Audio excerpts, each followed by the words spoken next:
Assalamualaikum warahmatullahi wabarakatuh. Perkenalkan, nama saya Farahsania Afida dengan nomor induk mahasiswa 201050111113 dari kelas B, jurusan Farmasi Universitas Wahid Hasyim. Pada kesempatan kali ini, saya akan membahas tentang uji T. Uji T yang merupakan uji parametrik yang digunakan untuk mengetahui perbedaan nilai rata-rata antara dua kelompok.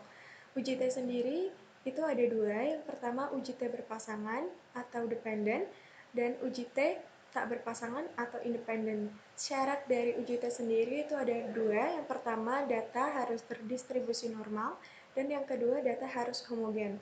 Data dikatakan terdistribusi normal jika nilai sigma-nya itu lebih dari 0,05. Untuk mengecek normalitasnya, kita bisa menggunakan metode Shapiro-Wilk atau Kolmogorov-Smirnov. Tetapi pada kasus kali ini kita akan menggunakan metode uji Shapiro-Wilk karena jumlah data yang kita uji itu kurang dari 50. Jika salah satu syarat dari uji T tadi tidak terpenuhi, maka kita bisa menggunakan uji beda non-parametrik, yaitu dengan Wilcoxon atau Mann-Whitney. Kemudian untuk perbedaan dari uji T sendiri, untuk uji T dependen itu dikenai perlakuan sebelum perlakuan dan sesudah perlakuan. Sedangkan untuk uji T independen itu terdapat 2 kali perlakuan. Nah, kita langsung masuk saja pada kasus kita yang pertama.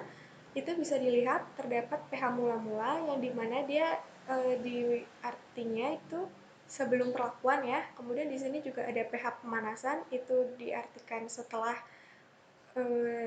perlakuan.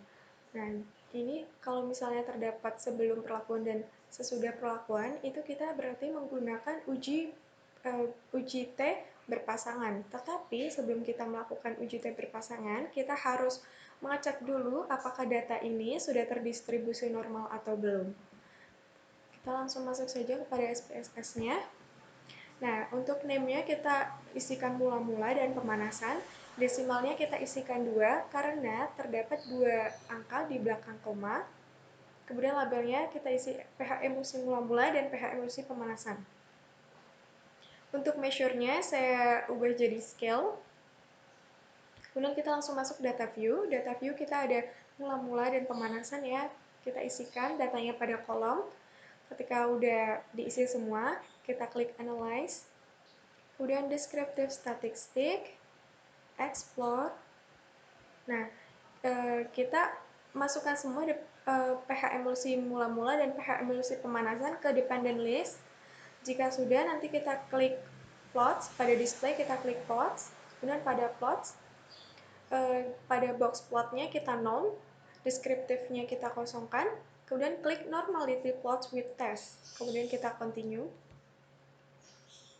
Kemudian kita klik OK. Nah, kita bisa lihat di sini nilai dari sig Shapiro-Wilk yaitu 0,012, di mana kurang dari 0,05. Artinya data di sini itu tidak terdistribusi normal. Jika data tidak terdistribusi normal, maka syarat parametriknya itu tidak terpenuhi. Artinya kita tidak dapat melanjutkan ke uji T berpasangan, melainkan kita akan melakukan uji Wilcoxon ya, karena ini kan tidak terpenuhi. Oke, kita lanjut saja. Nah, ini pada data view, kita klik analyze. Kemudian klik non-parametric test, legacy dialog. Kita ulangi, analyze, non-parametric test, legacy dialog. Kita klik yang to related sample. Nah, kita pH emulsi mula-mula kita isikan pada variabel 1, kemudian variabel 2 kita isi emulsi pemanasan. Kita ujinya yang Wilcoxon ya. Kita klik OK. Nah, di sini terlihat bahwa nilai sig-nya itu adalah 0,002, di mana itu kurang dari 0,05.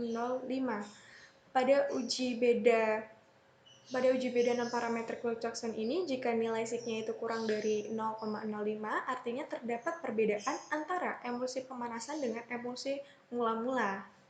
Jadi itu kesimpulannya ya.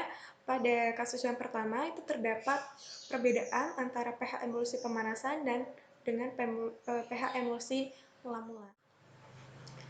Oke, selanjutnya kita akan lanjut pada kasus yang kedua.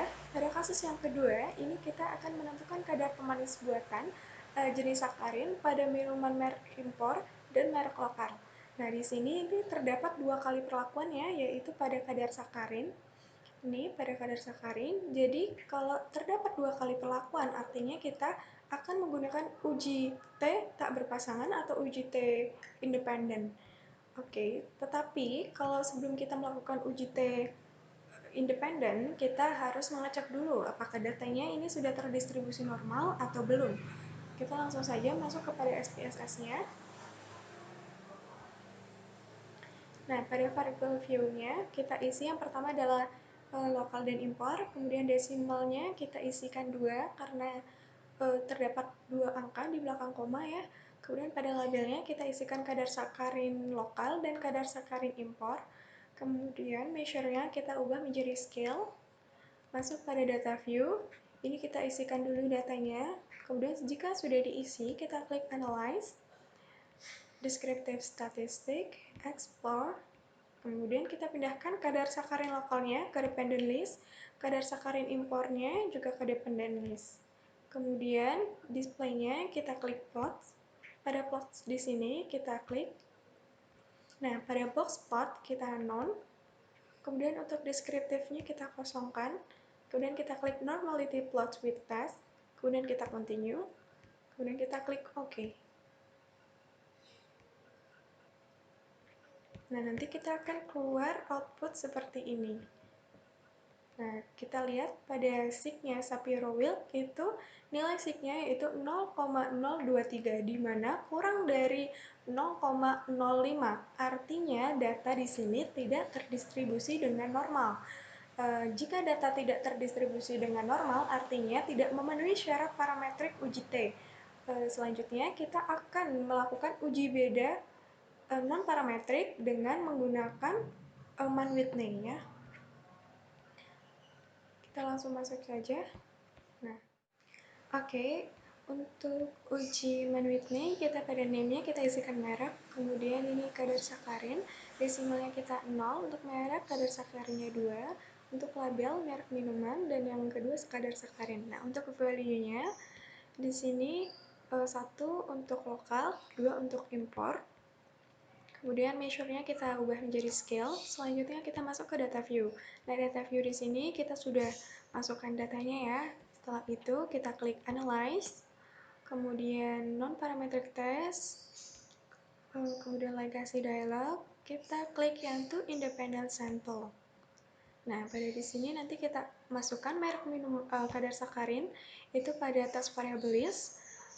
Kemudian merek minuman kita masukkan ke grup variabel. Nah, di sini di grup variabel kita define grupnya, kita isikan 1. Grup 2-nya kita isikan 2, kemudian kita klik continue. Kemudian test type-nya kita menggunakan Mann-Whitney ya, kemudian kita klik OK.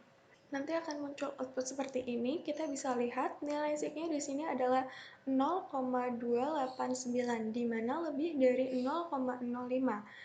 Pada uji beda non-parametrik dengan Mann-Whitney ini, jika nilai signya lebih dari 0,05, artinya tidak terdapat perbedaan antara kadar sakarin merek lokal dan merek impor.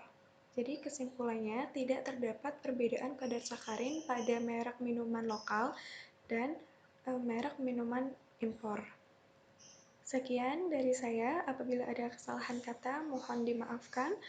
Wassalamualaikum warahmatullahi wabarakatuh.